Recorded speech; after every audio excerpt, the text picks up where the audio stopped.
cooking technique. The following is a compilation of the various versions of the COT that can be found in mass media today. In 1492, Christopher Columbus sailed with a band of explorers across the Atlantic and discovered the Americas.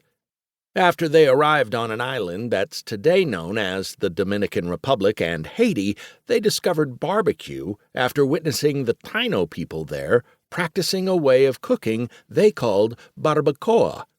The Spanish explorers were so impressed, they enthusiastically embraced that way of cooking. As explorers moved west, they took that new way of cooking pigs with them everywhere they went in the Americas.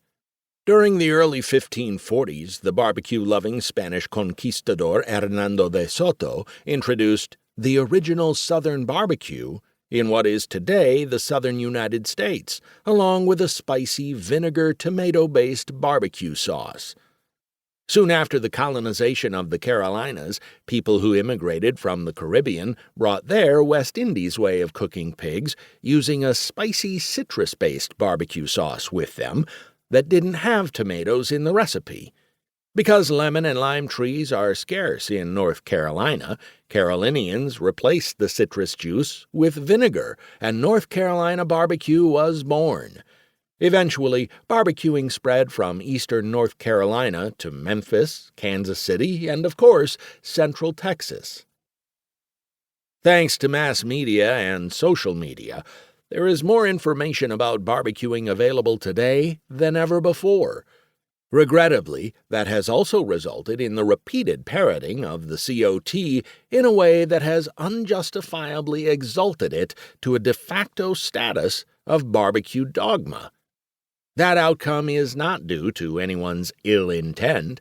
It's because the details regarding barbecuing in the Americas over the previous 500 years are sometimes confusing, convoluted, and difficult to interpret. Perhaps that explains why the COT enjoys such a remarkable lack of scrutiny. Unfortunately, that has led some to the mistaken assumption that there is nothing left to tell on the subject of the origins of Southern barbecuing. Nevertheless, barbecuing, as it was originally practiced in the southern United States, is a uniquely American tradition. It was born after enslaved Africans were brought to Virginia in 1619 from West Africa. Eventually, enslaved people of African descent, along with people of European descent and others of American Indian descent, combined their cooking traditions and created what we today call Southern barbecue. Several excellent books and articles about barbecuing have been published over the last decade or so, and I am indebted to those authors for the knowledge they have shared. A few authors have elevated the study of the history of barbecuing beyond oral legends and folklore.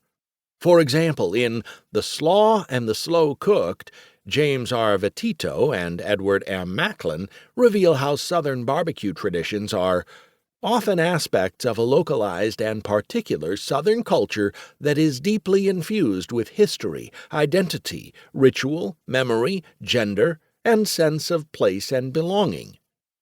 Robert F. Moss discusses the history of American barbecue from the early years of the colonial United States to modern times and describes it as a driver that helped shape American culture. There is a broad spectrum of opinions of what real barbecuing is or is not.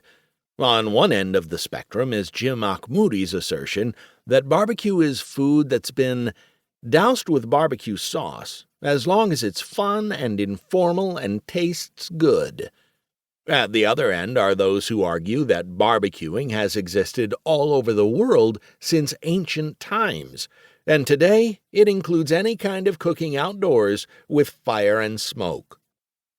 There are also differing claims regarding the origins of barbecuing in general and Southern barbecuing in particular.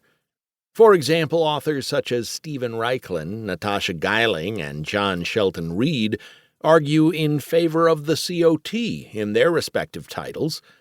Andrew Warnes, on the other hand, contends that the word barbecue is related to barbaric, and, as a result,